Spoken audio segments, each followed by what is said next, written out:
Primeiro ponto que eu quero compartilhar é que tem muita gente achando que a coragem começa quando o medo termina. Mas a coragem só existe porque o medo existe. Quando esse gigante sair, eu avanço. Quando a tempestade cessar, eu começo. Quando a crise parar, eu vou empreender. Quando, na verdade, a coragem não é uma resposta de Deus quando o problema acaba. A coragem é uma porção de Deus para que você enfrente seus problemas. Coragem é ousadia, irmão. Coragem é um revestimento de poder. Coragem é a porção de algo que não é seu, mas que faz com que você persevere, independente do que você está sentindo por dentro. Em tempos de crise é necessário coragem, mas em tempos de paz também. Coragem para não se acomodar quando deveria estar avançando, para dar passos de fé, mesmo quando está tudo bem. Irmão, o Evangelho não é uma resposta só para dias maus. O Evangelho é o único caminho pelo qual a gente continua de pé. Então, você precisa ter coragem de deixar até coisas que foram boas, mas que já não são mais de Deus para você. Noé precisou de coragem para pegar a árvore e transformar em arca, mas também precisou de coragem para deixar a arca para trás quando a chuva passou. Às vezes a gente tem coragem para começar, mas não tem coragem para se desprender e recomeçar. Tem muita gente que vem e desiste porque achou que precisava de coragem para os primeiros passos. A coragem para os primeiros passos ela é importante, mas a coragem para os próximos passos é fundamental, porque às vezes precisamos ter coragem para dar os primeiros passos, mas quando pinta a primeira luta a gente prefere recuar. Irmão, viver o novo não quer dizer só sair do velho, tem a ver com continuar caminhando enquanto nada acontece. Enquanto nada acontece, enquanto parece que coisas não estão se movendo, enquanto parece que portas não estão se abrindo, é exatamente neste lugar que a gente precisa de ainda mais coragem. Coragem não é só para quem está em crise. Coragem é necessária para qualquer pessoa em qualquer estação. Eu precisei de coragem de abrir mão para algumas zonas de conforto para poder me lançar em zonas de propósito. A gente vê isso até no business. Sabia que tem grandes empresas que tiveram que abrir mão de grandes sucessos porque eles precisavam se lançar no novo, e algumas outras grandes empresas perderam influência. Por quê? Porque permaneceram fazendo o que sempre fizeram e foram atropelados por quem ousou empreender. Lá em Cabo Frio tem um restaurante que ficou famoso por um prato, a lasanha deles era incrível. E tinha um chefe, não sei se você sabe, mas é comum, não vou dizer que quase todos chefes, mas é comum que alguns chefes sejam um pouquinho mais temperamentais, se é que você me entende. Tem um casal de amigos que foi no restaurante lá e tal, a mulher perguntou: tem como adicionar batata frita? E o chefe se ofendeu tanto que ele falou: se você quer batata frita, o teu lugar é um McDonald's, não aqui. E recolheu o prato. Nesse caso, esse cara precisou de coragem, porque começou a ficar famoso por causa da lasanha no restaurante dele. Aí o pessoal chegava lá e queria um prato, e aí sempre pedia lasanha.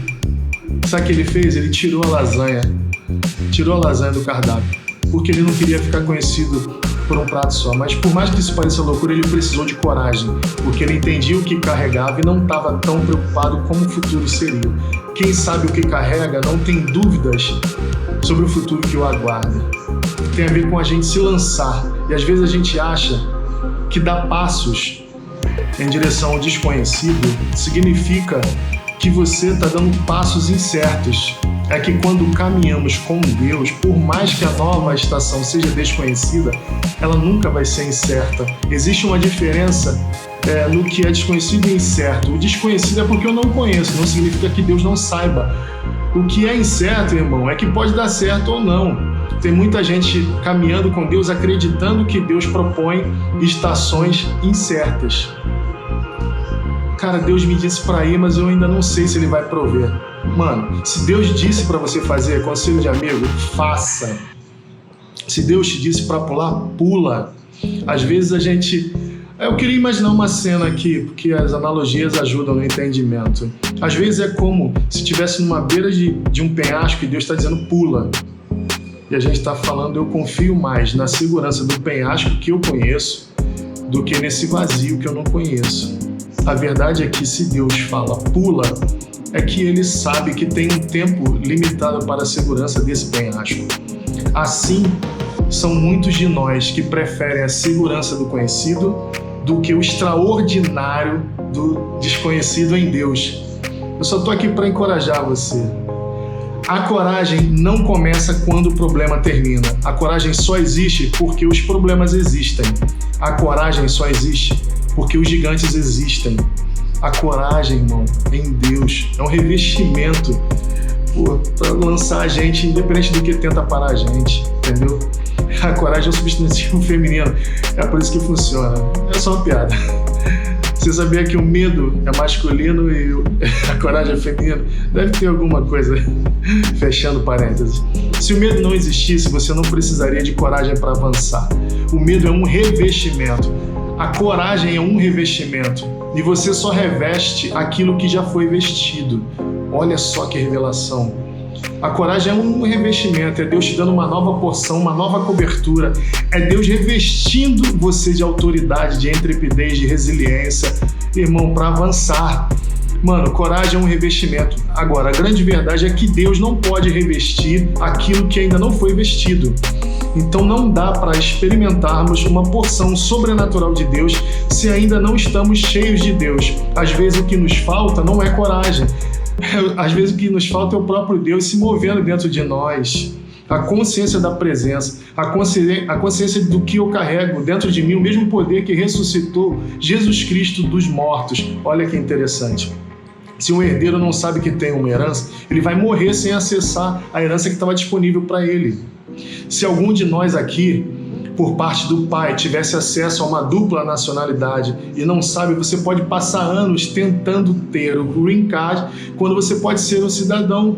Por quê? Porque não tem a ver só com o que eu carrego, mas tem a ver com a consciência que eu tenho a respeito daquilo que eu carrego. O poder da consciência, dar acesso a realidades que já são suas. Mas enquanto você não sabe que tem, você vive como se não tivesse. A coragem precisa partir desse pressuposto. Consciência, eu preciso trazer à minha memória que eu carrego o mesmo Espírito que ressuscitou Jesus Cristo dos mortos. Vamos ser sinceros. Quando eu lembro que o poder que habita em mim ressuscitou Jesus, não dá para ter tanto medo em relação ao futuro, porque se nem a própria morte, que é o limite final da criação, foi capaz de parar esse poder que em nós atua, não é uma crise ou familiar que vai parar você.